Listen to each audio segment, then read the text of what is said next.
Olá, queridos. Estão bem? Espero que sempre, quando eu faço essa pergunta, sempre eu gostaria de ouvir tudo bem, pastor, tá ótimo. Enfrentando as tribulações da vida com firmeza na fé. Tribulações da vida. É sobre isso que eu gostaria de falar nos próximos dois vídeos, sobre aflição e tribulação. Nós dividimos em três partes, né? A primeira parte é sobre o uso da palavra aflição e da palavra tribulação dentro do Antigo e do Novo Testamento. Como essas palavras foram determinadas por Deus, o uso de cada uma delas, né? Em seus tempos próprios, né? O tempo do Antigo Testamento e no tempo do Novo Testamento. Como que isso era determinado por Deus, o uso dessas palavras. E depois, no segundo vídeo, nós vamos falar sobre as aflições e tribulações nas mãos de Deus. Como que Deus usa essas aflições e tribulações. Por que Ele usa isso? Em terceiro lugar, não sei se eu falo sobre o terceiro. Bom, no terceiro vídeo eu vou falar também sobre as aflições e tribulações nas mãos de Deus, enfatizando a sua misericórdia. Né? Como que as aflições e tribulações derramam sobre nós misericórdia. Então vamos para o começo de hoje, né? O vídeo de hoje, sobre a palavra aflição e a palavra tribulação no Antigo e no Novo Testamento. Bom, por incrível que pareça, os irmãos vão achar estranho, mas a palavra aflição em hebraico é sarar. É assim que se fala, sarar, ou sar, ou lahas. São usadas essas três palavras para trazer o significado, né, de tribulação, de aflição. Então, significa necessidade. Em textos falam sobre necessidades humanas, sobre angústia, aflição, esmagar o peito, né? Quando fica aquilo, parece que tem um caminhão em cima de nós, o aperto no peito, confinar. Lembram-se dos cercados por espinhos? Confinar alguém cercado por espinho, isso trazia, né, no Antigo Testamento o significado da palavra aflição. Fazer pressão sobre. Era como eles separavam a palha, né, do trigo. Né? Alguns colocavam uma pedra, o trigo, e depois outra pedra em cima, né, movida por bois, moendo. Né? E outros faziam o tribulum, que é uma palavra latina, que quer dizer tábua, para descascar o trigo. Então eram tábuas mais ou menos de 30 centímetros por 1 metro, 1,20 m, 3 tábuas, como se fossem pranchas de skate. Como se fossem pranchas de skate. Então eles colocavam as 3 juntas, atrás eles faziam entalhes e encaixavam pedras. Em todos esses entalhes, né, na parte do meio, muitas pedras. Daí juntavam essas 3 pranchas, né, também com sarrafos, assim, colocavam em cima do trigo. O condutor, ou então o debulhador, ele sentava nessas tábuas e elas eram puxadas por um boi. Então passava por cima de tudo isso. Né? Isso era feito num terreiro, né, de chão batido, quando espalhavam tudo isso no chão, e então o debulhador, o descascador, colocava o tribulum, né, em cima disso, e o boi ia puxando e ia descascando. Diz um comentarista sobre os tempos de Jesus que era bonito de ver, depois que eles faziam o serviço, aquele terreiro ficava assim brilhante, dourado. Talvez venha daí a expressão de andar sobre ruas de ouro. né? Eu não sei se os irmãos tiveram o privilégio de ver uma plantação de trigo e o vento batendo no trigo. Parece um mar dourado, né? Elas vão fazendo assim, o trigo vai fazendo assim, é muito bonito. E os irmãos sabem que quando estive aqui pela primeira vez eu tinha um Niva, né? Um Jeep Niva. E a palavra Niva quer dizer vento sobre a plantação de trigo. Então, saudosa memória o Jeep. Bebi a gasolina, que era uma coisa. Mas vamos voltar para o nosso texto aqui. Para de piadas. Aqui, então, fala sobre isso. Eles colocavam o tribulum sobre e isso tirava a palha. Depois eles colocavam numa peneira, jogavam para cima, o vento levava a palha e o trigo caía. Tudo isso para dizer o que significa a palavra aflição e a palavra tribulação. Embora escritas de maneiras diferentes, essas duas palavras são sinônimas, né? Mostrando que o que nós sentimos é uma necessidade de ar, porque meu peito está sufocado pelas tribulações, pelos problemas da vida. E eu quero mostrar então na Bíblia que ela é usada para significar opressão. E todas as vezes que esta opressão aparecia sobre o povo de Deus, esta opressão vista por Deus redundava ou resultava em libertação. Isso está no livro do Êxodo, capítulo 3, livro do Êxodo, capítulo 3, versículos 9 e 10. Êxodo 3, 9 e 10. São muitas vezes que Deus usa esta palavra no Antigo Testamento, mas todas elas mostram a opressão seguida da libertação. Êxodo 3, 9 e 10 diz assim: Pois o clamor dos filhos de Israel chegou até mim, e também veio a opressão, no caso da palavra sarar, né? Veio a opressão com que vejo a opressão com que os egípcios os estão oprimindo. Vem agora, e eu te enviarei a Faraó para que tires o meu povo, os filhos de Israel, do Egito. Deus contempla o tribulum sobre o povo de Israel, Deus contempla o sarar, a aflição, e então aponta já para a libertação.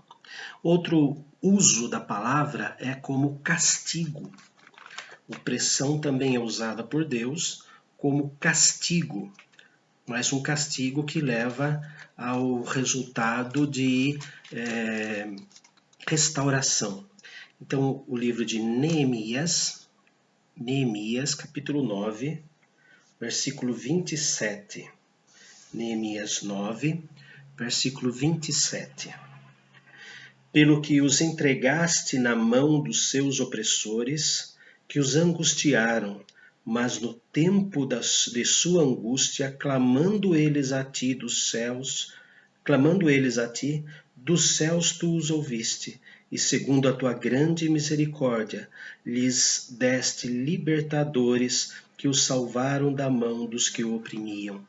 Então mostra que Deus dá aflições, tribulações, para que o povo retorne para ele, renove o seu laço de amor por ele. O livro de Oséias, capítulo 5, Oséias, capítulo 5, versículos 14 até o 6, 2.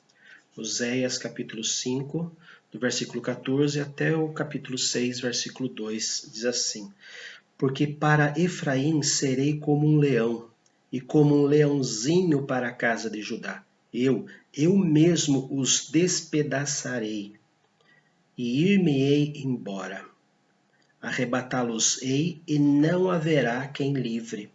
Irei e voltarei para o meu lugar, até que se reconheçam culpados e busquem a minha face. Estando eles angustiados, cedo me buscarão, dizendo: Vinde e tornemos para o Senhor, porque ele nos despedaçou e nos sarará, fez a ferida e a ligará. Depois de 2 dias nos revigorará, ao terceiro dia nos levantará e viveremos diante dele. Deus falando então sobre a conversão insincera ou a não conversão. Deus pesa a sua mão, Deus atribula a alma e diz de uma maneira espantosa no capítulo 5, né, que Deus fala no versículo 14 que os despedaçarei e ir-me-ei embora. Arrebatá-los-ei e não haverá quem livre.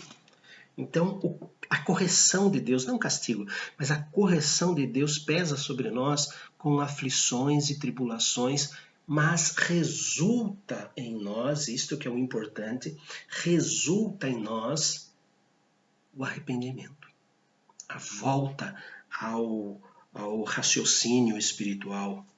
Também encontramos no livro de Abacuque,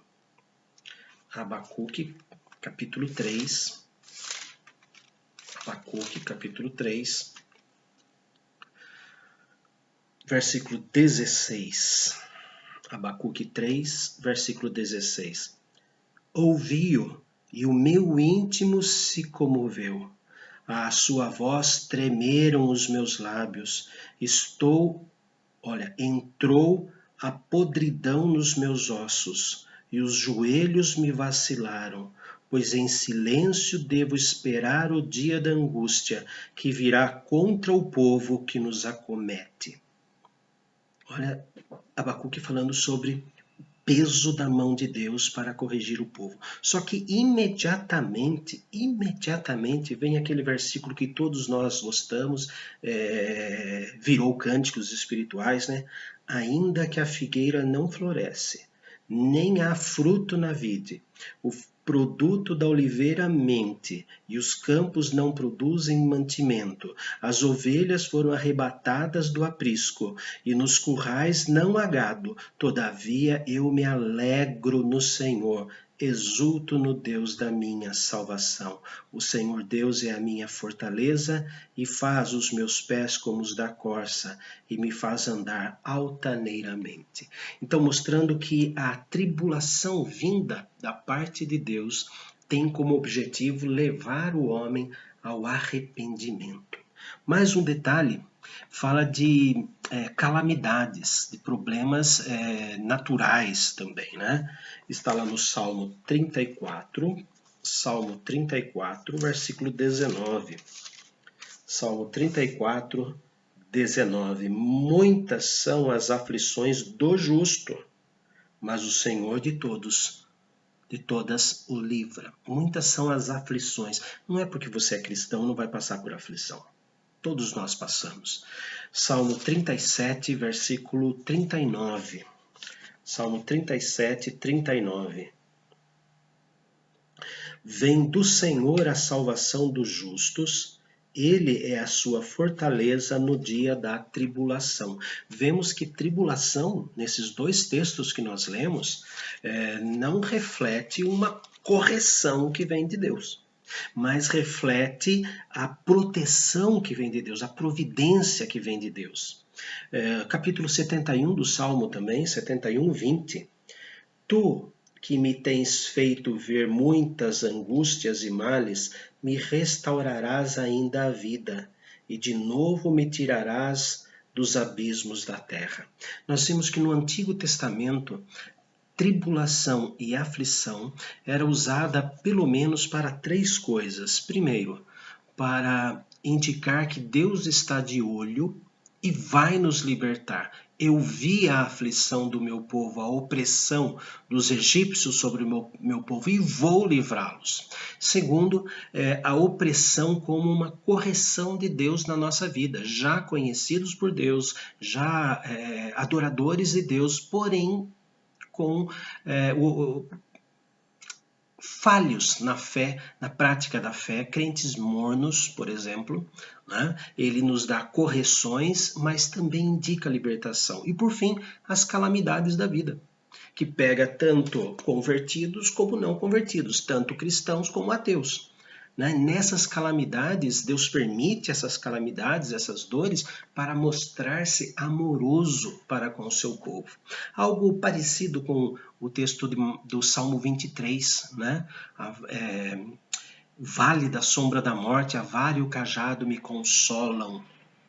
Nós não estamos sozinhos, para mostrar a providência divina em cuidar de nós. Então esse era o uso, né, das palavras aflição e tribulação no Antigo Testamento.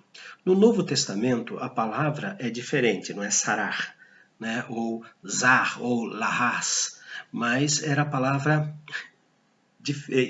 engraçadinha de falar, que é tlipsis, a palavra tlipsis, que quer dizer, então, tribulação, aflição.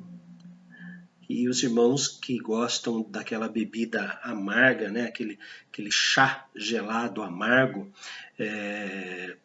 que veio lá do Mato Grosso do Sul, né, tereré, né, que é o chimarrão gelado, a palavra latina para tribulação, além de tribulum, também tem a palavra tererê, que quer dizer esfregar, colocar areia e esfregar. Antigamente as irmãs lavavam, né, as panelas, areavam as panelas, né, com areia fina, passava nas panelas para que o alumínio brilhasse, né, ficasse um espelho.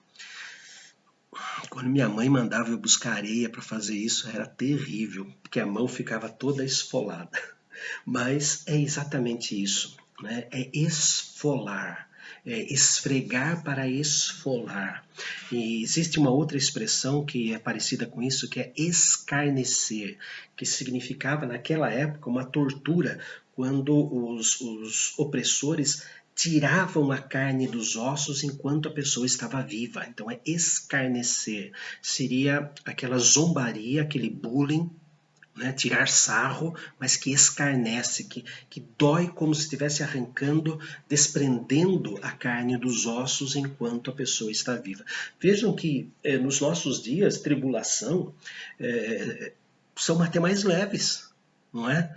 Mas isso é todo o sentimento que eles tinham. A palavra tribulação no Novo Testamento, além do que significava no Antigo Testamento, que continua tendo o mesmo valor, ela recebeu também outra figura, né, outro uso, que seria a tribulação no final dos tempos. Está lá em Mateus, capítulo 24, versículos 9 e 21. Mateus 24, 9 a 21. Então sereis atribulados e vos matarão. Sereis odiados de todas as nações por causa do meu nome.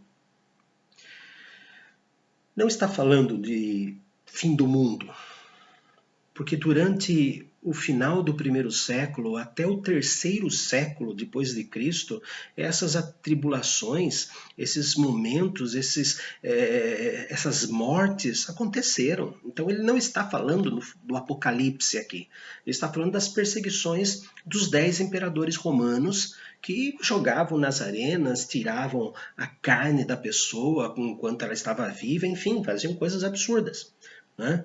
Versículo 21.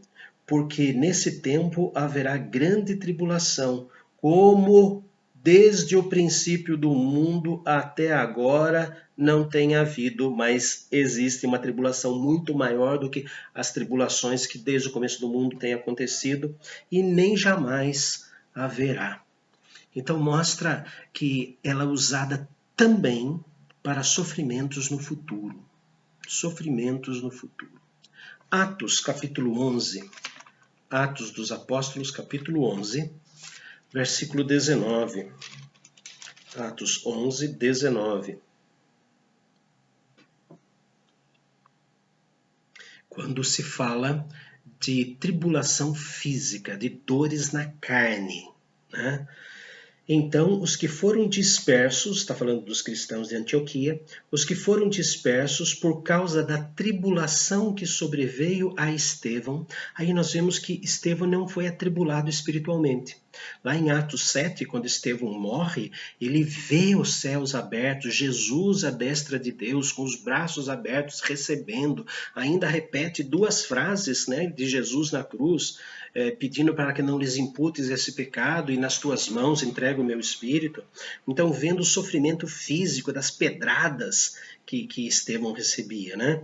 Então, os que foram dispersos por causa da tribulação que sobreveio a Estevão se espalharam até a Fenícia, Chipre e Antioquia, não anunciando a ninguém a palavra, senão somente aos judeus, falando das tribulações também usado de forma física. Agora vai falar em segunda carta aos Coríntios, 4, versículo de número 17. Ele fala das tribulações do dia a dia, né, dos apertos diários. A segunda carta aos Coríntios 4, versículo 17. Porque a nossa leve e momentânea tribulação produz para nós eterno peso de glória, acima de toda comparação. E Paulo também disse em Romanos, né, que as tribulações do tempo presente não servem para comparar com a glória no futuro. Nós vimos, queridos, então, tribulação, o uso, o que significam essas palavras nos termos bíblicos, o uso dela no Antigo Testamento e do Novo Testamento. São momentos em que o homem sofre tanto física quanto espiritualmente falando, e são momentos em que Deus manifesta também a sua libertação. Deus usa isso para que o homem se volte a Ele, retorne a Ele. Deus usa para a renovação do espírito. Estamos passando por tribulações e aflições, uns mais, outros menos. Existem irmãos que estão levando, vamos dizer assim, o coronavírus, a quarentena, numa boa, né? Até que estão buscando coisas novas, mas outros ficam com o coração apertado. Por quê, pastor? Não sei. Eu não sei porque o coração está apertado. Eu não sei porque esses momentos são mais difíceis para uns do que para outros. Mas algumas coisas podem estar acontecendo para uma aflição tão grande assim. Falta do conhecimento da providência divina, falta de crença de que Deus está conosco, ou então uma sensibilidade humana muito grande. Vejam que dois motivos são motivos de pecado, e um terceiro motivo é da próprio temperamento, e o homem nasceu assim. Tem o temperamento mais sensível. Por isso que nós não podemos julgar ninguém sobre como está enfrentando o coronavírus. Mas o que nós podemos dizer é que estamos orando por vocês e que também a palavra de Deus traz o conforto. Isso veremos nos 2 próximos vídeos sobre tribulação. Pai amado, nós queremos agradecer porque nas tribulações da vida o Senhor está presente. O Senhor nos liberta, o Senhor nos renova, o Senhor nos acalma. Todos nós passamos por tribulações, e não apenas os ímpios, mas também o cristão passa tribulação, para perceber, ó Deus, a vara e o cajado nos consolando. Esteja, Senhor, com os teus filhos nesse momento em que o coração aperta e estão atribulados. Senhor, revela para eles, dentro de seus corações, o porquê dessa tribulação, e que eles, ó Deus, encontrem conforto e consolo em Ti, e que os demais irmãos da igreja sejam instrumentos nas Tuas mãos, ferramentas da Tua graça, para ajudar esses irmãos aflitos. Por Cristo Jesus. Amém. Deus abençoe a cada um dos irmãos.